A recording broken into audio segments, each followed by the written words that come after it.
Tipos de contrato, tá? A gente sabe que existem vários tipos de contrato de trabalho para selar a relação de emprego, ok? Como eu disse para vocês, não precisa ser de fato escrito, né? Não precisa ser formal, pode ser informal, pode ser boca a boca. Esse retorno tá horrível. Som. Pronto. Então, vamos lá. Tem um contrato de trabalho determinado. É aquele que já existe, né? Aquela pretensão de término. Existe um prazo para você estar dentro daquela empresa, né? As pessoas falam, o contrato de experiência está dentro disso? Tá, sim. A gente vai falar um pouquinho mais dele porque é o queridinho das bancas, ele cai muito. Mas quando eu falo do contrato por prazo determinado, na regra geral é aquele que dura 2 anos, né? Tem o prazo máximo de 2 anos de duração, pode ser prorrogado desde que não ultrapasse esses 2 anos. Eu posso escolher contratar você por 1 ano e prorrogar por mais 1, posso prorrogar uma única vez, e não pode ultrapassar 2 anos. Aí a gente vem, né, porque existe o contrato por prazo determinado, é importante falar isso. São para atividades de natureza transitória, atividades de caráter transitório. Que é isso? Vamos supor que Páscoa. Eu vou abrir essa empresa só para fazer ovo de Páscoa. Depois que passar a Páscoa, tem sentido eu estar ali fazendo... Até tem porque é chocolate, né? Mas vamos ver árvore de Natal. A fábrica é só para árvore de Natal, fabricação de árvore de Natal. Daí acabou o Natal, acabou a empresa. Caráter transitório. Só existiu para aquilo. Às vezes as empresas são criadas para uma campanha eleitoral, algo do tipo assim, tem caráter transitório. A gente sabe que aquilo ali é só para aquele evento, tá? Então, são aí que surgem os contratos por prazo determinado. Uma obra, né? Já que você não vai ter terminou aquela obra, você não vai ter mais nenhuma relação de emprego, então pode sim ser contratado por prazo determinado. É uma contratação de caráter transitório, ok?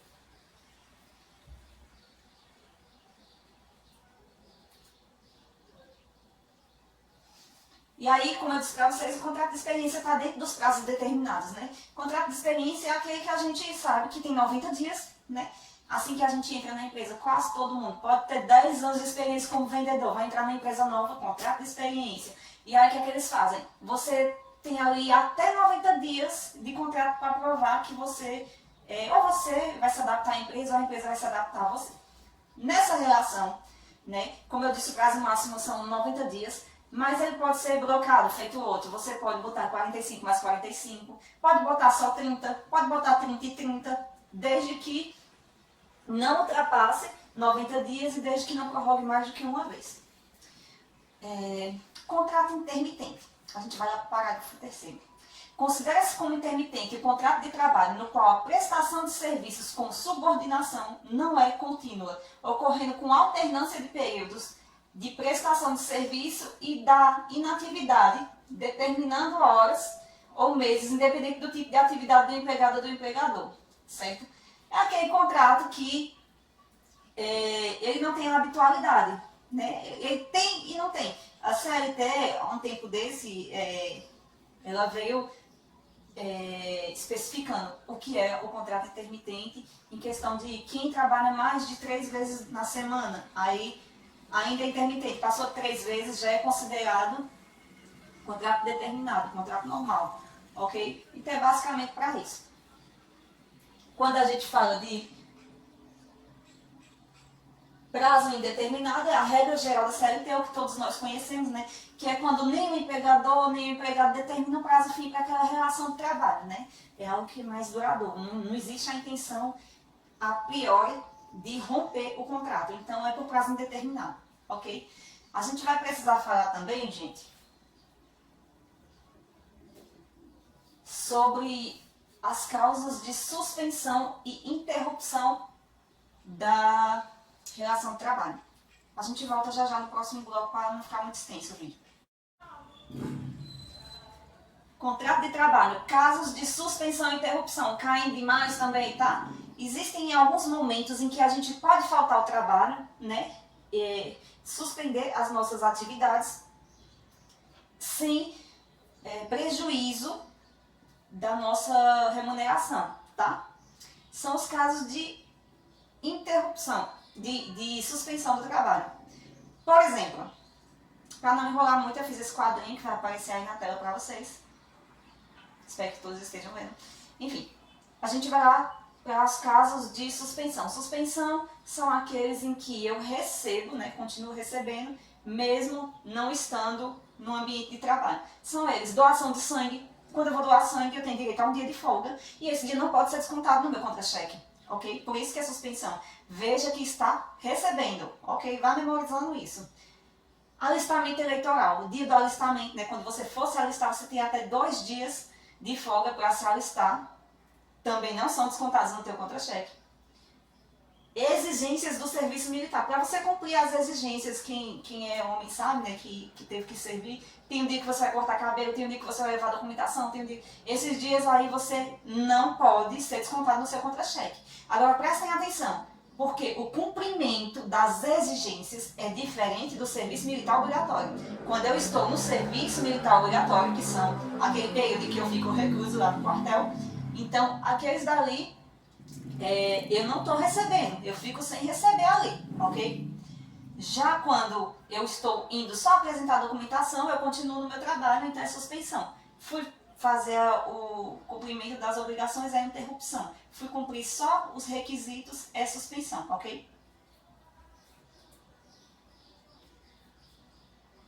Quando vou fazer prova de vestibular também, eu continuo recebendo, mesmo que eu falte aquele dia, tenho direito à minha folga. Licença maternidade, que são 120 dias e você recebe bonitinho, deveria na prática, não sabemos aí como são as relações, né? Mas enfim, tem direito a receber, ok? Em casos de aborto, também antes da criança nascer, então você tem direito a 2 semanas de folga. Licença paternidade, né? Que vai de 5 a 20 dias, porque tem empresa que faz acordo com... esqueci o nome. Mas aí você tem uma licença, até a licença maternidade ela tem uma duração de 6 meses. Você recebe uma redução nos impostos, nos incentivos fiscais e aumenta, mas na regra geral são 5 dias. E casamento, que são 3 dias consecutivos. É bom vocês pegarem essa tabelinha e ficar lendo, porque ela sempre cai ali nas alternativas. Quais são as causas de suspensão e as causas de interrupção? Quando a gente fala em causas de interrupção, são aquelas em que é interrompida a relação de trabalho, interrompe férias, interrompe 13º, interrompe salário, fica tudo interrompido. São os casos de serviço militar obrigatório, cumprimento do serviço militar obrigatório, porque seria injusto que você estivesse lá prestando serviço para a União, né, para o Brasil, para o Exército Brasileiro, e a empresa tivesse que arcar ali com o seu salário, isso seria incorreto. Afastamento pela Previdência Social superior a 15 dias, né? Você se acidentou, ou um acidente de trabalho, algo do tipo, ou uma doença, a partir do 16º dia, você fica com o contrato interrompido, então não conta férias, não conta 10º, não conta nada. Faltas injustificadas, obviamente, você não justificou. Greve também não vai. Suspensão disciplinar, né? Desde que eu respeite o limite de 30 dias. Se você for suspenso, também é descontado. Prisão provisória, se você estiver preso também é interrompido o teu contrato de trabalho. E se você for eleito dirigente sindical, você pode ali estar concorrendo, né, para ser dirigente do teu sindicato, ganhou, teu contrato fica interrompido. Não é que a relação de emprego foi rompida, não, foi interrompida. Quando você voltar, né, você tem estabilidade de até 1 ano depois do término da tua candidatura, teu emprego está lá, salvo para ti, tá bom? Esses são os casos de interrupção e suspensão.